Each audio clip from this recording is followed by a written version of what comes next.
Sahabat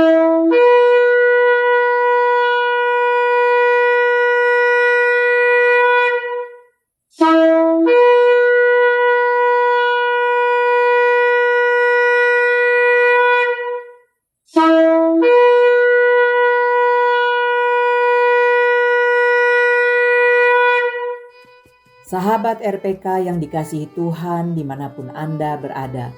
Shalom Beshem Yeshua HaMashiach. Salam sejahtera dalam nama Yeshua HaMashiach, Tuhan Yesus Kristus, Juru Selamat kita. Selamat mengikuti siaran Tekiah, Telaah Kata Ibrani Alkitabiah bersama Gembala Benyamin Obadiah, Ketua GKMI Gereja Kehilat Mesianik Indonesia. Tekiah adalah cara peniupan shofar seperti yang didengar tadi. Siaran Tekiah dimaksudkan untuk menggali kebenaran Alkitab dari bahasa dan masyarakat Ibrani yang menjadi persemaian tumbuhnya iman Kristiani kita yang berasal dari tanah perjanjian Israel di Timur Tengah. Saudara dapat mengajukan pertanyaan ke 081 997 1577. Shalom Pak Ben. Shalom Wira, shalom sahabat RPK dimanapun Anda berada. Hari ini kita akan membahas kata Ibrani Haberoi Fayah Keru Be Ketuvim. Dalam bahasa Ibrani dieja He Bet Resh Vav Alef Yud, dibaca Haberoi, artinya orang Berea. Vav Yud Het Kof Res Vav, dibaca Fayah Keru, artinya menyelidiki. Bet Kaf Taf Bet Yud Mem Sofit, dibaca Be Ketuvim, artinya tulisan-tulisan. Lengkapnya Haberoi Fayah Keru Be Ketuvim. Orang Berea menyelidiki kitab suci bagian ketiga. Kisah 17 ayat 11. Orang-orang Yahudi di kota Berea lebih baik hatinya daripada orang-orang Yahudi di Tesalonika, karena mereka menerima firman itu dengan segala kerelaan hati, dan setiap hari mereka menyelidiki kitab suci untuk mengetahui apakah semuanya itu benar demikian. Bagaimana orang Yahudi menyelidiki dan memahami kitab suci mereka? Dalam bagian sebelumnya, menurut pengamatan Dr. Mikah Goodman, orang Yahudi memandang Alkitab sebagai suatu narasi yang mempunyai konteks, sementara orang Kristen cenderung memandangnya sebagai buku manual yang dapat dicuplik demikian saja tanpa perlu memeriksa konteksnya. Dengan perbedaan tersebut, memahami secara keseluruhan juga berbeda. Kita bertanya, mengapa kita tidak dapat membaca Alkitab sebagai sebuah manual saja? Ya, kita akan membahas aspek mengapa kita tidak dapat membaca Alkitab seperti membaca manual pada episode ini. Memang tugas memahami sebuah teks dari zaman kuno menghadirkan tantangan yang besar. Dan tantangan ini semakin besar ketika kita menghadapi kitab suci. Alkitab meskipun kaya dan mendalam, disusun dalam jangka waktu sekitar 1.500 tahun oleh sekitar 40 penulis, masing-masing dari latar belakang dan konteks yang berbeda. Para penulis ini mulai dari gembala domba hingga raja, nabi hingga nelayan, menulis dalam berbagai bahasa termasuk bahasa Ibrani, Aramaik, dan Yunani Koine. Dan tulisan mereka mencakup beragam genre atau kategori seperti puisi, sejarah, nubuatan, hukum, sastra hikmat, dan banyak lagi. Mereka menyapa orang-orang sejamannya dengan pesan dan ajaran yang relevan dengan keadaan sejarah dan budaya tertentu. Dalam pengertian ini, Alkitab itu dekat sekaligus jauh dan dekat, karena Alkitab sudah tersedia bagi kita saat ini dalam banyak terjemahan dan format, dan kebijakan serta ajarannya terus diterima oleh orang-orang di seluruh dunia. Namun buku ini juga terpisah jauh dari kita karena lebarnya waktu dan banyaknya nuansa budaya, bahasa, dan sejarah yang terkandung di dalamnya. Penulisan Alkitab yang beragam, rentang waktu yang lebar, konteks yang beragam menambah kerumitan dalam penafsirannya. Setiap buku, setiap bagian Bahkan setiap kata mempunyai makna sejarah dan budaya yang harus dipertimbangkan dengan cermat. Maka tugas kita sebagai pembaca adalah menjembatani kesenjangan ini, berusaha memahami dunia Alkitab guna mendapatkan kebenaran-kebenaran abadi di dalamnya dan menerapkannya dalam konteks kita sendiri. Upaya ini membutuhkan kesabaran, kerendahan hati, dan kemauan untuk belajar. Dan hanya dengan proses inilah Alkitab terus berbicara, menawarkan hikmat dan wawasan kepada setiap generasi baru. Dengan lebarnya perbedaan waktu, budaya dan sejarah antara kitab suci dan bangsa-bangsa, kita melihat adanya berbagai kesenjangan antara pembaca Alkitab abad 21 dan para penulis Alkitab. Benar sekali. Kita perlu mengenali adanya berbagai kesenjangan tersebut. Apa yang disebut dengan kesenjangan kronologis atau chronological gap? Perbedaan waktu menghadirkan salah satu hambatan terbesar dalam memahami teks Alkitab. Dengan jarak ribuan tahun yang memisahkan kita dari para penulisnya, kesenjangan kronologis bukan sekedar masalah waktu yang telah berlalu, melainkan sebuah jurang yang menghalangi interaksi langsung dan interogasi terhadap maksud para penulisnya.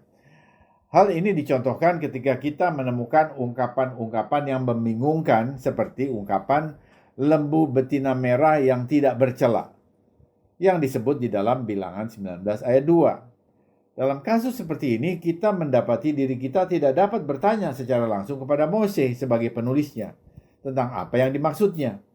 Hal ini mendorong kita untuk sangat bergantung pada penafsiran dengan menggunakan segala alat yang kita miliki, termasuk konteks sejarah, bukti arkeologis, analisis linguistik untuk merekonstruksi pemikiran dan maksud penulis.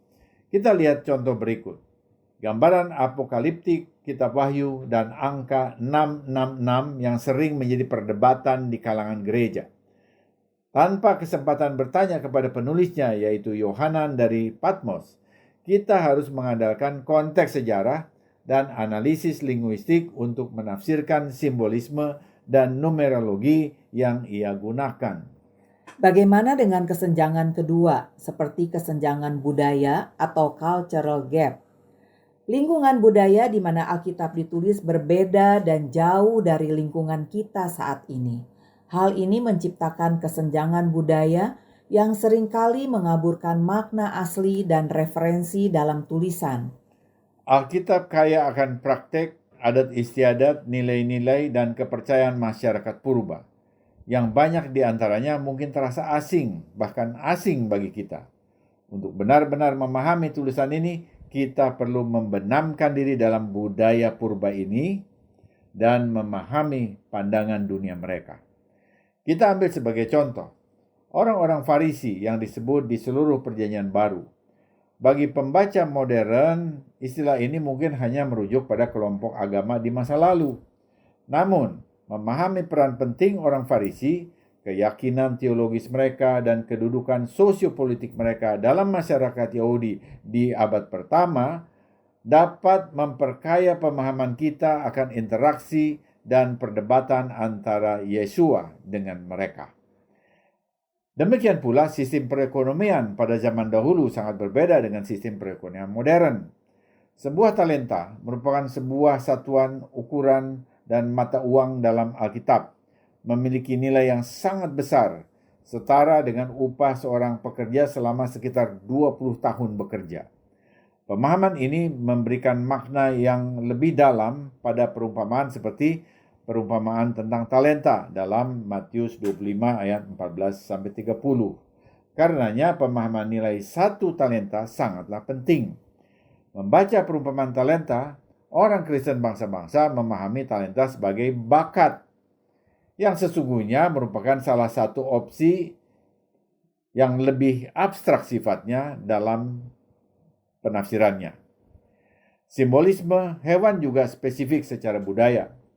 Meskipun pembaca modern mungkin mengasosiasikan singa dengan keberanian dan kekuatan, dalam budaya Timur Tengah kuno, singa adalah simbol otoritas kerajaan dan perlindungan ilahi. Kelangsungan hidup Daniel di kandang singa dapat dilihat bukan hanya sebagai campur tangan ilahi, namun juga kemenangan simbolis otoritas ilahi atas kerajaan di bumi. Latar belakang budaya kota Korintus juga memainkan peranan penting dalam menafsir surat-surat Paulus. Paulus membandingkan kemampuan untuk melakukan tindakan mujizat secara supranatural tanpa kasih dengan bunyi gong yang riuh dan simbal yang gemerencing. 1 Korintus 13 ayat 1. Gong dan simbal digunakan dalam ritual penyembahan di kuil pagan, penyembahan berhala, dan pertunjukan teater di Korintus. Ini merupakan pertunjukan kosong dan keributan yang tidak bermakna secara iman. Oleh karena itu, menjembatani kesenjangan budaya memerlukan perjalanan ke dalam masyarakat purba, mengeksplorasi struktur sosial, sistem ekonomi, bahasa simbolik, dan praktik keagamaan mereka untuk membawa teks Alkitab ke dalam fokus yang lebih jelas dan lebih tajam. Bagaimana dengan kesenjangan ketiga, yaitu kesenjangan geografis? Alkitab adalah dokumen yang berakar kuat dalam konteks geografisnya dengan narasi yang terungkap pada lanskap yang terbentang dari sungai Efrat hingga sungai Nil, puncak Ararat hingga dataran Moab. Namun pemahaman kita di zaman modern tentang lanskap kuno ini seringkali menjadi kabur karena pergeseran nama tempat dan mengakibatkan kesenjangan geografis. Lokasi situs-situs penting dalam Alkitab seperti Gunung Sinai, lokasi Mose menerima 10 perintah Elohim, masih mendapat bahan perdebatan atau menjadi bagian perdebatan di kalangan cendekiawan dan arkeolog. Apakah wilayah tersebut terletak di bagian selatan Semenanjung Sinai seperti yang diyakini secara tradisional, atau di barat laut Saudi Arabia seperti yang dikemukakan oleh beberapa teori modern. Faktor lokasi dapat membentuk pemahaman kita mengenai narasi kitab Keluaran dan logistik perjalanan bangsa Israel. Tanah perjanjian Kanaan.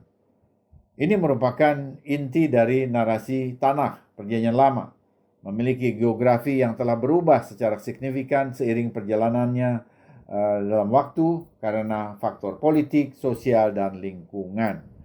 Memahami batas-batas zaman dahulu, negara dan kota, dan ciri-ciri topografi Kanaan dapat memberikan konteks berharga untuk peristiwa-peristiwa mulai dari kampanye militer Yosua di abad 13 sebelum Masehi hingga perjalanan Yesua di abad pertama Masehi. Keempat, apa yang dimaksud dengan kesenjangan semantik atau semantik gap? Karena bahasa yang digunakan dalam teks asli Alkitab Ibrani, Aramaik, dan Yunani Koine bersifat purba, kompleks, dan penuh nuansa. Penggunaan dan arti banyak kata telah berubah secara dramatis seiring berjalannya waktu, sehingga menciptakan kesenjangan semantik yang besar. Kendala linguistik antara pemahaman asli dan pemahaman kontemporer kita menimbulkan tantangan besar bagi para penafsir dan pembaca Alkitab, karena mereka bertujuan untuk menerjemahkan teks-teks ini secara akurat dengan tetap mempertahankan maksud aslinya. Bahasa Ibrani Alkitabiah misalnya memiliki sintaks, tata bahasa, dan kosakata yang dapat berbeda dengan bahasa Ibrani modern. Tidak hanya ada kata-kata yang tidak lagi digunakan, tetapi juga ada makna kata lain yang telah berkembang seiring berjalannya waktu. Misalnya, kata Ibrani chesed yang ditemukan di seluruh tanah telah diterjemahkan dalam berbagai cara, termasuk kemurahan hati, kasih setia, belas kasihan, kasih yang teguh, dan kesetiaan, tergantung pada konteksnya. Berbagai terjemahan ini menyingkapkan kekayaan nuansa kata chesed dalam bahasa Ibrani, tetapi juga kesulitan menemukan kata yang sama persis dalam bahasa non-Ibrani seperti bahasa Inggris dan bahasa Indonesia. Bahasa Aramaik merupakan bahasa Semit yang lain yang digunakan di beberapa bagian kitab Tanakh Perjanjian Lama, yang diyakini oleh banyak orang sebagai bahasa lisan Yesua, menghadirkan tantangan tersendiri.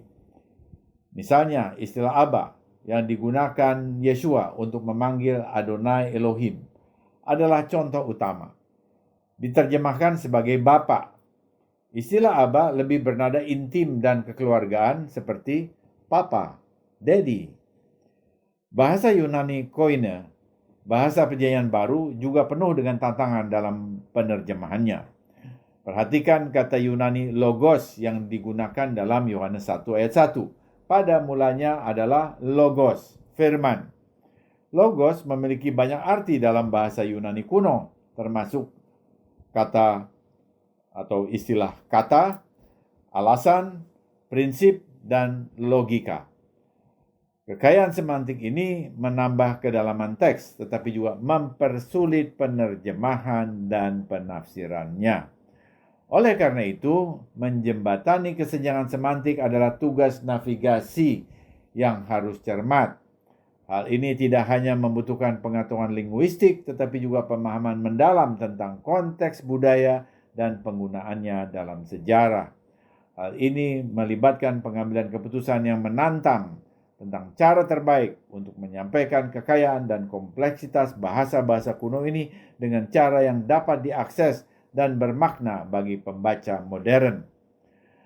Masih banyak perdebatan mengenai penafsiran kata-kata tertentu dalam bahasa Ibrani Alkitab dan bahasa Yunani Koine. Ketidaksepakatan linguistik ini menggarisbawahi kompleksitas bahasa-bahasa kuno ini dan tantangan yang dihadapi dalam menerjemahkan dan memahami teks-teks Alkitab secara akurat. Kelima, apa yang dimaksud dengan kesenjangan sastra atau literary gap? Alkitab, sebuah antologi teks yang luas, mencakup beragam genre dan gaya sastra mulai dari narasi sejarah dan aturan hukum hingga ayat-ayat puitis, nubuat kenabian, surat-surat, dan visi apokaliptik. Keberagaman sastra ini merupakan bukti kekayaan teks Alkitabiah, namun juga menciptakan kesenjangan sastra bagi pembaca modern yang mungkin tidak akrab dengan bentuk-bentuk sastra kuno dan aturan penafsiran yang dituntutnya.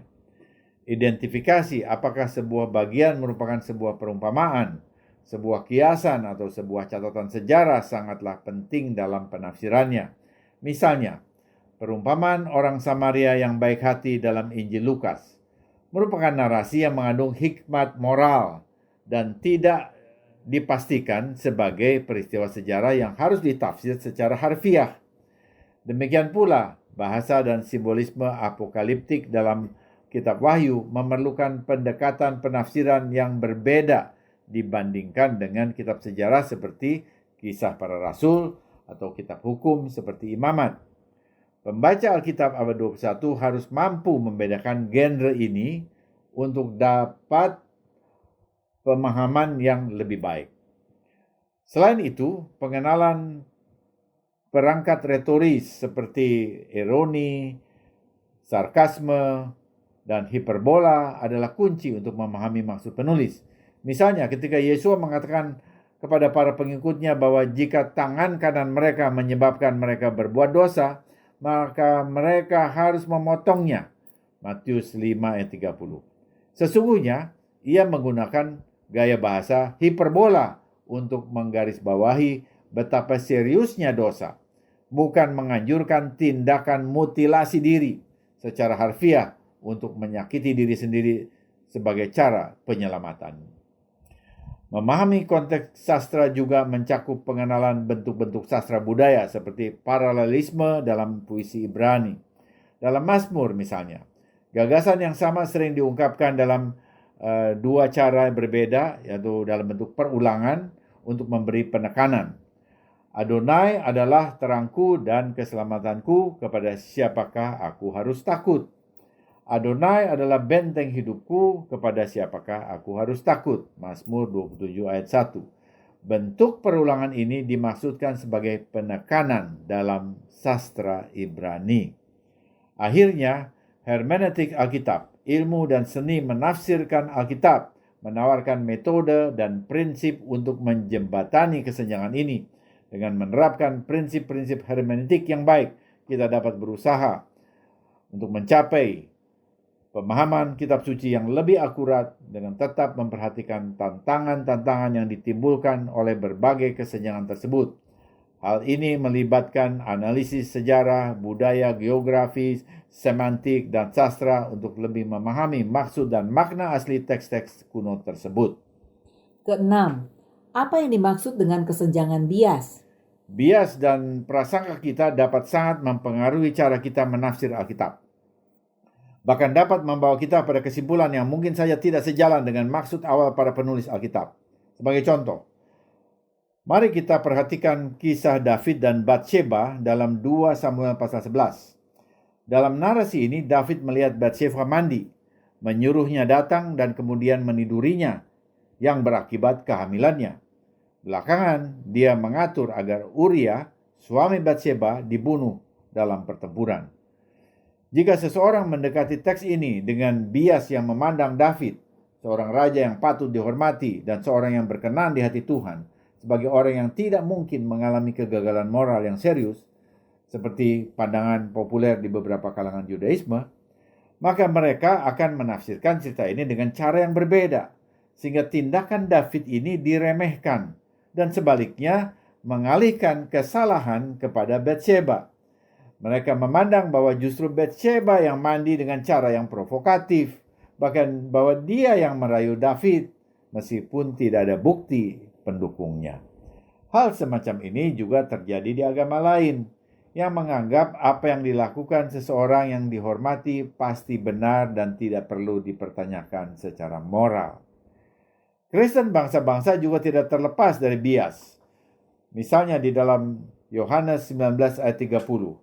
Sesudah Yesua meminum anggur asam itu, berkatalah ia, "Sudah selesai." Lalu ia menundukkan kepalanya dan menyerahkan nyawanya. Sementara kalangan mengatakan ini berarti Torah sudah selesai. Ini bias. Dalam Matius 26 ayat 39, Yesua sendiri mengatakan cawan anggur itu adalah hukuman.